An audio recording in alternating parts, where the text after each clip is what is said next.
आणि आता पुढे मोठ्या बातम्या। भोंदूखराच्या आज पोलीस कोठडी संपणार। तिसऱ्या गुन्ह्यामध्ये खरातला पोलीस कोठडी देण्यात आली होती। अनेक दिवसांपासून भोंदूखराच्या एसआयटी कडून चौकशी सुरू।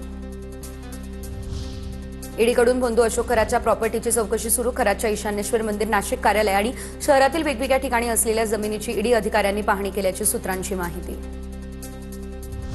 अशोक खराचा सीए ललित पोफळेचा आणखी एक कारनामा। पोफळेकडून शक्तीपीठ महामार्गावरती आणखी एका गावात जमीन खरेदी, तर पडसाळी या गावामध्ये 3.25 कोटींची 11 एकरपेक्षा जास्त जमीन खरेदी केल्याची देखील माहिती।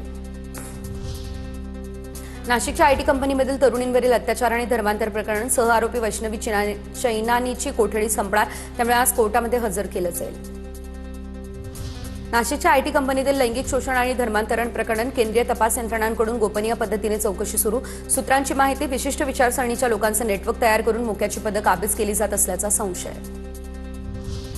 नाशिकमधल्या नामांकित आयटी कंपनीमधील महिला कर्मचाऱ्यांचं लैंगिक शोषण आणि धर्मांतरण प्रकरण, कॉर्पोरेट जिहाद प्रकरणी अटकेत असलेले कंपनीमधील 6 कर्मचारी निलंबित। आतापर्यंत या प्रकरणात 9 गुन्हे दाखल।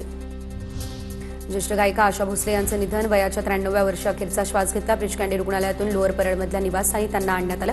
आज दुपारी 4 वाजता शिवाजी पार्कवरती शासकीय इतमामात अंत्यसंस्कार होतील। राजकीय नेते आणि अनेक सेलिब्रिटींकडून आशा भोसले यांच्या पार्थिवाचं अंतिम दर्शन। आशा भोसले यांचं पार्थिव सध्या लोअर परळमधल्या त्यांच्या निवासस्थानी। 16 एप्रिल रोजी संसदेमध्ये नारी शक्ती वंदन सुधारणा विधेयक सादर होणार। दरम्यान संसदेत विधेयक सादर होण्यापूर्वी विधेयकातील सुधारणेबाबत पंतप्रधान नरेंद्र मोदी देशभरातील महिलांसोबत आज सकाळी 11 वाजता संवाद साधणार।